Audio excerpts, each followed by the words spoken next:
अस्सलाम वालेकुम my all friends, कैसे हैं आप सब लोग। उम्मीद है आप सब लोग बहुत अच्छे होंगे।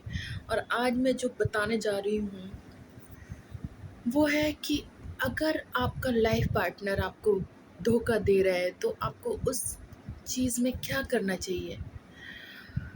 आपका लाइफ पार्टनर हुआ या आपका शौहर हुआ या आपका हस्बैंड हुआ, और जो आपका शौहर बनने वाला है अगर वो आपको चीट कर रहा है, आपको धोखा दे रहा है, तो उस सिचुएशन में हमें उसको क्या करना चाहिए। उसको मौका देना चाहिए या नहीं देना चाहिए। अगर हमें पता चल गया है कि हाँ ये भाई ये बंदा गलत है, ये बंदा गलत है, मुझे चीट कर रहा है, मुझे धोखा दे रहा है, और हमारे पास उसका सबूत है, तो हमें उस सिचुएशन में क्या करना चाहिए और क्या नहीं करना चाहिए, आज मैं यही बताने वाली हूँ। तो बहुत सारे मर्द ऐसे होते हैं कि अपनी वाइफ को धोखा दे रहे होते हैं, कोई अपना लाइफ पार्टनर को धोखा दे रहा होता है, किसी की इंगेज्ड हो गई होती है, फिर भी वो अपनी होने वाली वाइफ को भी धोखा दे रहा होता है। तो ऐसे बहुत सारे मर्द हैं जो आपके साथ साथ किसी दूसरी गैर लड़कियों से बात कर रहा होता है, गैर लड़कियों को भी ये ट्रीट कर रहा होता है। उनके साथ आपके साथ साथ उनको भी ये बोल रहा होता है कि भाई मैं तुमको प्यार करता हूँ, तुमसे मोहब्बत करता हूँ। ऐसा बहुत सारी जगह ऐसा होता है, और आज के टाइम पे मोस्टली ऐसा होता है। तो पहली बात, अगर आपको ऐसा पता चल गया है, शक की वजह से कोई रिश्ता ऐसा मत तोड़ें कि शक है तो आप कर रहे हैं।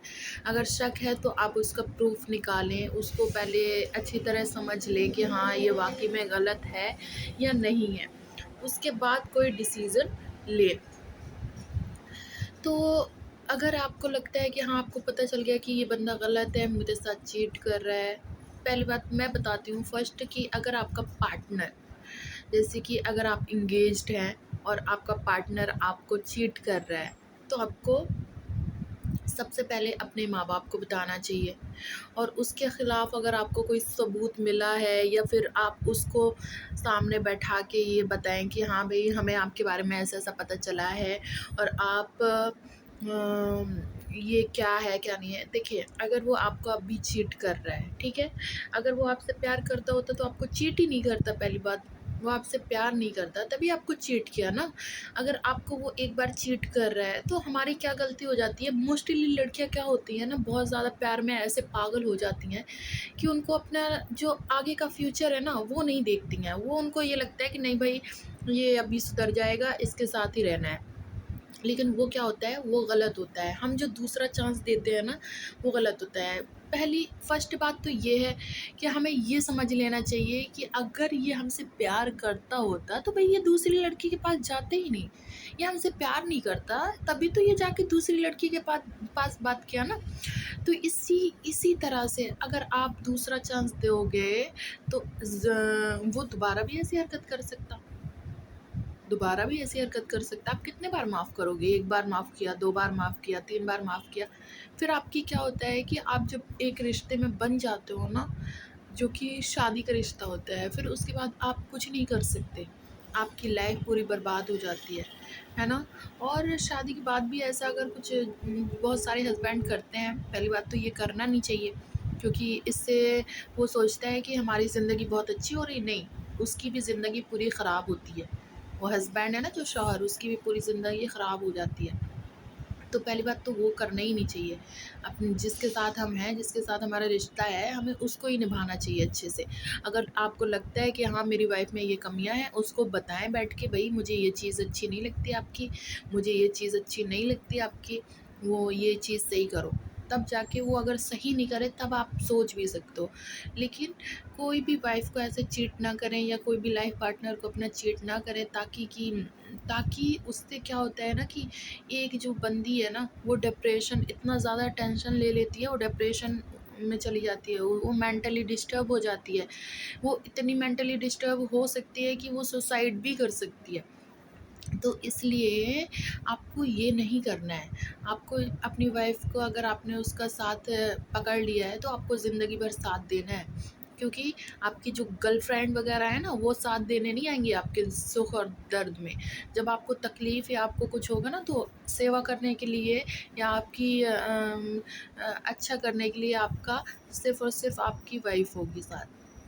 अगर आपको पता चलेगा ना कि आप ये बीमार हो भई, उस उठते-बैठते नहीं हो रहा है, वो आके बुलाना फ़ोन करके, वो बोलेगी भई मैं नहीं आ सकती, मेरा ये काम है। लेकिन एक वाइफ़ जो है ना, वो अपने पूरे दिल से करती है और दिल से दुआ भी माँगती है कि मेरा हस्बैंड कितनी जल्दी सेहतमंद हो जाए।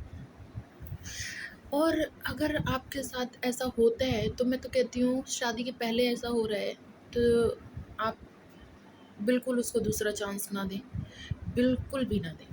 और अगर आपको शादी के बाद ऐसा कर रहा है, तो आपको उससे पूछना है कि आपको क्या दिक्कत है, आपको मेरे में क्या कमियाँ दिख रही है, जो आप मेरे साथ ऐसा कर रहे हैं।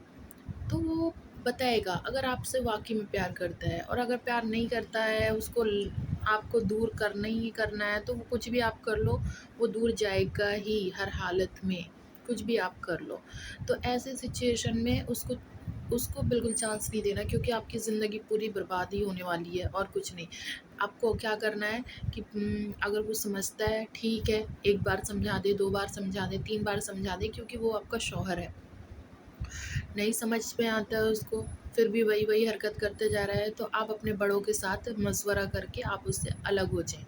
वही आपकी ज़िंदगी में बेहतर होगा, क्योंकि आप एक कम से कम इस टेंशन से तो बचेंगे ना कि मेरा शौहर किसी और के पास जा रहा है, मेरा शौहर किसी और से प्यार कर रहा है।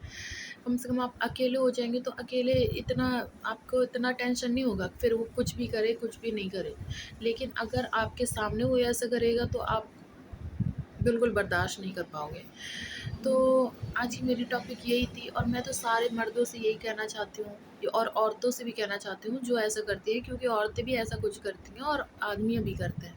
तो अभी तो मैंने हस्बैंड के ऊपर बनाया है, तो अगर आपके साथ भी ऐसा कुछ हो रहा है ना, तो बड़ा सोच समझ के कदम उठाएं, जल्दबाजी में कोई कदम ना उठाएं। और इंशाल्लाह फिर मिलती हूँ नेक्स्ट वीडियो के साथ। अल्लाह हाफिज़।